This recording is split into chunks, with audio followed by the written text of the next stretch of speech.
আমরা যদি আরেকটু ওইদিকে যদি দেখাইতে পারি, এখানে একটা বড় মসজিদও আছে। সেই মসজিদে অনেক মুসল্লি হয় প্রতিদিন। মসজিদটি অবশ্য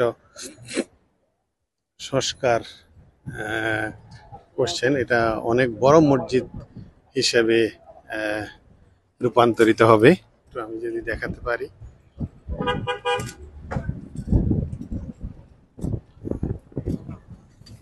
কি এই যে পুরা এলাকা জুড়েই অবশ্য বাংলাদেশিদের অবস্থানই বেশি। লাইক ব্যবসা বাণিজ্য প্রায় লাইক ব্যবসা বাণিজ্য প্রায় 95ই বাংলাদেশিদের অবস্থান এখানে।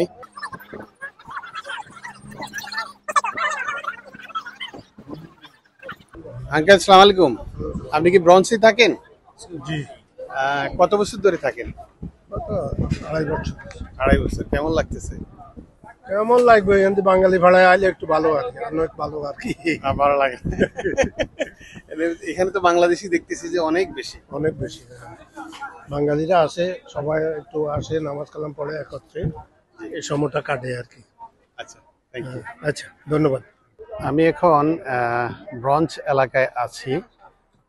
এটি হলো জ্যাকসনহাইট থেকে প্রায় 20 মাইল দূরে।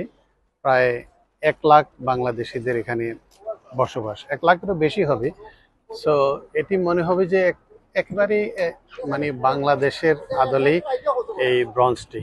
এখানে প্রতিদিন হাজার হাজার মানুষ এখানে বাজার করতে আসেন। এই যে আহ, আমি দেখছি ইত্যাদি বাজার, আল আকসা রেস্টুরেন্ট, এই যে বাংলাদেশিদের অবস্থান। এই ব্রঞ্চে অবশ্য কানেকটিকাট থেকেও অনেক লোক এখানে বাজার সদাই করতে আসে। এখানে বাংলাদেশি ফলমূল পাওয়া যায় এবং গ্রোসারি, অনেক ধরনের তরি তরকারি এখানে আসে। একেবারে তাজা তাজা সবজি মানে এখানে আসে। সো এবং প্রত্যেক দিন প্রতিনিয়ত এখানে কয়েক হাজার মানুষ এসে বাজার করেন। এবং এই যে আমরা দেখছি আল আকসা সুপার মার্কেট, একেবারে বাংলায় লেখা, বাংলায় লেখা দেখছি। এই যে লাউ, দেশি লাউ এখানে দেখা যাচ্ছে। তারপরে হলো এই যে কাঁঠাল, এই যে কাঁঠাল। এবং বয়স্করা এখানে বসে এই যে গল্প করছে। এই যে পানের দোকান। তো সব মিলেই ব্রঞ্চ যেন এটি একটি বাংলাদেশিদের একটা অবস্থান। এই যে শাহী মিষ্টি পান। আঙ্কেল আসসালামু আলাইকুম, আপনি ব্রঞ্চে কতদিন ধরে আছেন? আমি তো ছিলাম 2018 সালে আসছি এখানে। আচ্ছা তারপর 2 বছর থাকার পরে আবার বাফেলোতে থাকি আসলাম 4 বছর। আচ্ছা, আর এখানে আসছি 3 মাস। 3 মাস। কেমন লাগতেছে ব্রঞ্চ? ভালো। অনেক বাঙালি কেমন দেখতেছেন? বাঙালি তো অনেক, এখানে তো বাঙালি মেলা একেবারে। কিরকম হবে বাঙালি? এখানে তো বাঙালি মানে 95% হবে, স্টার্লিং এর যে অবস্থা। 95%। আঙ্কেল আপনি কত বছর ধরে আছেন? আমার 2 বছর পুরো হয় নাই। 2 বছর? হয় নাই। 2 বছর পুরো হয়নি। তো এখানে কেমন লাগতেছে? ভালো লাগছে। আগে অন্য কোথাও ছিলেন? না, আমি বাইরে কোনো ছিলাম, ঢাকা ছিলাম বহুদিন। ঢাকা থেকে এখানে 25 আসছেন? বছর ছিলাম একটা পুলিশে চাকরি করতাম আমি, ও পুলিশে? পাকিস্তান বিরোধী ছিল। ও 65 রিক্রুট আমি। আচ্ছা। 96 আমি অপশন নিছি, 96 অপশন নিছি। 96-তে? হাসিনা পাস করলো, হ্যাঁ হ্যাঁ। আমি পেনশন গেলাম। এখানে মসজিদ, মন্দির, অনেক কিছুই গড়ে উঠেছে।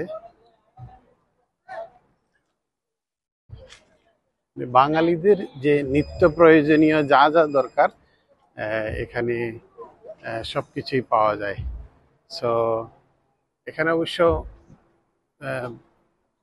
বিভিন্ন ধরনের অফিসিয়াল কাজগুলো হয়, লাইক ইমিগ্রেশন রিলেটেড, তারপরে ড্রাইভিং লাইসেন্স রিলেটেড অনেক অফিসিয়াল কাজগুলো এখানে হয়। আর বিশেষ করে কয়েকটি রেস্টুরেন্ট আমি না বললেই নয়, যে এই যে এখানে রেস্টুরেন্ট, বিশেষ করে আপনারা জানেন যে অনেকে খলিল বিরিয়ানি দেখেছেন বা শুনেছেন। এই খলিল বিরিয়ানি এখানে যে মেইন শাখাটি এখানে আছে। আমরা একটু পরেই দেখাবো। এই যে তরি তরকারি, অনেক সবজি একদম ফ্রেশ। এই যে বেগুন, লেবু, কাঁঠাল, লাইক এই যে কমলা, একদম ফ্রেশ। এবং জ্যাকসনের থেকে এখানে অবশ্য দাম অনেক কম। এই যে শাকের যে বিষয়গুলা একদম ফ্রেশ,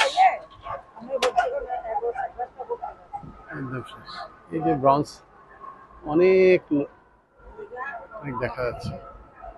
এই যে আমি যে বিষয়টি দেখাবো, এই যে খলিল বিরিয়ানির বিষয়টা আমি একটু দেখাতে চাই।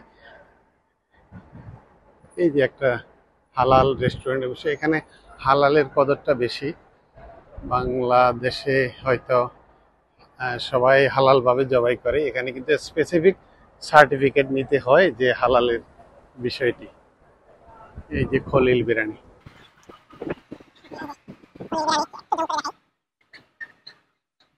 এই হচ্ছে খলিল বিরিয়ানি। এবং তার পাশেই হচ্ছে ফার্কচেস্টার ফ্যামিলি ফার্মেসি, মানুষের নিত্য প্রয়োজনীয় এখানে ওষুধ পাওয়া যায়। তার সাথে আছে গোল্ডেন প্লেস পার্টি হল।